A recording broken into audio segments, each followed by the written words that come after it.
ব্রট to you by V-Guard, co-powered by Sensodyne ও ভিমল বলো কথা Keshari. Associate sponsor UltraTech cement. আসুন এবার একটু তৃণমূল সেনাপতির কথায় আসা যাক। দেখুন, তৃণমূল সেনাপতির কথা বললেই এখন আপনাদের মনে ওই শব্দটা ঘুরে আসবে, ব্রেক, বিরতি। এই তো সবে বিরতি বোমা ফাটিয়েছেন তিনি, তবে এখনো বোধহয় ওই ব্রেক পিরিয়ড শুরু হয়নি তার, কারণ আজই তিনি পৌঁছেছেন তার সংসদীয় ক্ষেত্রে। তিনি পৌঁছেছেন আমতলায়। 24-এর লোকসভা নির্বাচনে 7 লক্ষের বেশি ব্যবধানে জিতেছেন তিনি। টার্গেট দিয়েছিলেন 4 লক্ষের, কিন্তু সেসব ছাপিয়ে অনেক বেশি মার্জিনে তিনি জয়ী হয়েছেন। আর এরপরই আজ পৌঁছে গেলেন নিজের সংসদীয় এলাকায়। যদিও 2 দিন আগে তিনি নিজেই সোশ্যাল মিডিয়ায় পোস্ট করে ঘোষণা করেন শারীরিক কারণে তৃণমূল কংগ্রেস থেকে সাময়িক বিরতি নিচ্ছেন। তাহলে কি সেই বিরতি পর্ব এখনো শুরু হয়নি? জল্পনা তিনিই তো উস্কে দিলেন। সরাসরি চলে যাব, আমাদের প্রতিনিধি সৌরভ গুহ রয়েছেন। সৌরভ, আমরা ব্রেক পিরিয়ডের কথা শুনছিলাম, কিন্তু আমতলায় অভিষেক বন্দ্যোপাধ্যায় পৌঁছে গেলেন। তাহলে কি ব্রেক পিরিয়ড শুরু হয়নি, নাকি বিরতির আগে একটু ঝালিয়ে নেওয়ার চেষ্টা করছেন নিজের সংসদীয় ক্ষেত্রে? দেখো, 2 দিন আগে সেই বিতর্কিত টুইট, যে টুইটের মধ্যে দিয়ে নিজের রাজনৈতিক বিরতির কথা ঘোষণা করেছিলেন অভিষেক বন্দ্যোপাধ্যায়, তার 2 দিনের মধ্যেই আজকে ডায়মন্ড হারবারের নেতাকর্মীদের সঙ্গে সৌজন্য বৈঠক করছেন অভিষেক বন্দ্যোপাধ্যায়।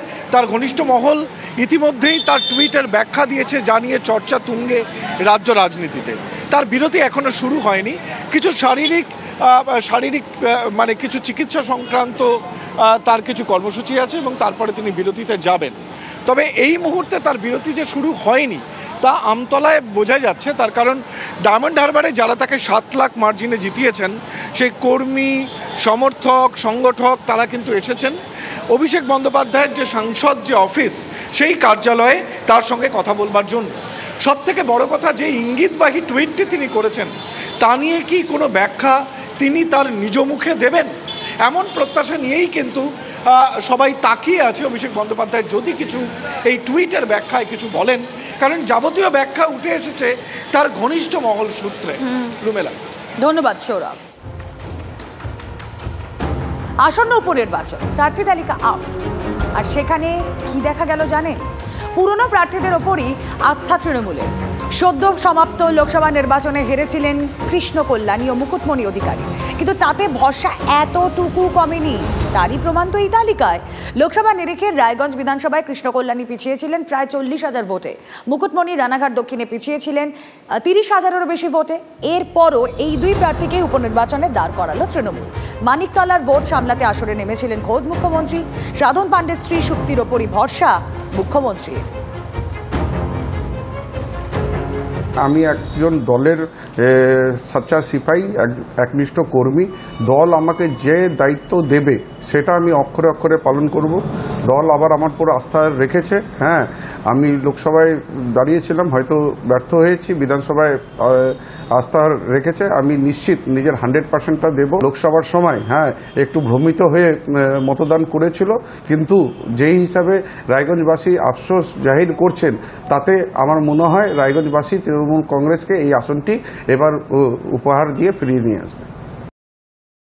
এটা অত্যন্ত ক্লিয়ার হয়ে গেছে যে সাধারণ মানুষ এবং সমস্ত স্তরের মানুষ আমাদেরকে ভোট দিয়েছেন, কিন্তু আমরা আমাদের নিজস্ব ভোট ব্যাংকে অনেক জায়গাতেই, বেশিরভাগ জায়গাতেই ভোট বাক্সে কনভার্ট করতে পারিনি। এবং যে নিজেদের মধ্যে যে কমিউনিকেশনের গ্যাপ যেটা তৈরি হয়েছিল, সেই জিনিসটা আমরা এবার মিটিয়ে এবারের ভোটে ভালো রেজাল্ট করব, জয় আশা করছি। সকলের সাহায্য নিশ্চিত পাবো। কেউ পার্টির ঊর্ধ্বে নয়, আমরা সকলে পার্টির সাধারণ কর্মী এবং সকলে মিলে কাঁধে কাঁধ মিলিয়ে এই লড়াইটা করব। আর এদিকে মতুয়া ভোট টানতেই ঠাকুর পরিবারের মধুপর্ণাকে প্রার্থী করলো কি তৃণমূল? বাগদা কেন্দ্রের উপনির্বাচনে টিএমসি প্রার্থী মধুপর্ণা ঠাকুর। ভোটের সময় বড়মার ঘরের দখল পেতে অনশনে বসেন মধুপর্ণা, সেই ছবি আপনাদের মনে আছে তো? মধুপর্ণা তৃণমূলের রাজ্যসভার সাংসদ মমতা বালা ঠাকুরের মেয়ে। ঠাকুর পরিবারের সদস্যকে প্রার্থী করে চমক তৃণমূলের। বাগদায় বিজেপির সম্ভাব্য প্রার্থী শান্তনু ঠাকুরের স্ত্রী সোমা। মতুয়া ভোট টানতে মরিয়া তৃণমূল বিজেপি দুপক্ষই। মতুয়া আবেগের জন্য প্রার্থী করা হলো না টিএমসির বিশ্বজিৎ দাসকে। বিশ্বজিতের দাবি তিনি নিজেই সরে দাঁড়িয়েছেন। বনগাঁ লোকসভা কেন্দ্রে তৃণমূলের প্রার্থী ছিলেন বিশ্বজিৎ দাস। লোকসভা ভোটে বাগদা কেন্দ্রে 20,000 ভোটে পিছিয়ে ছিল তৃণমূল। বনগাঁ কেন্দ্রে বিজেপির শান্তনু ঠাকুরের কাছে হার বিশ্বজিতের। বাগদা কেন্দ্রের বিধায়ক ছিলেন বিশ্বজিৎ দাস। বিশ্বজিৎ বিধায়ক পদ ছাড়ায় বাগদায় উপনির্বাচন হচ্ছে।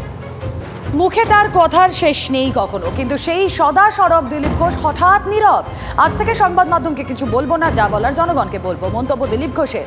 ভোটে হারার পর দলে কাঠিবাজির অভিযোগ তুলে সরব হন দিলীপ। তারপরে এই নীরবতা কেন? দিল্লির বার্তায় কি চুপ Dilip? Brought to you by V-Guard, co-powered by Sensodyne ও ভিমল, বলো কথা Keshari. Associate sponsor UltraTech cement.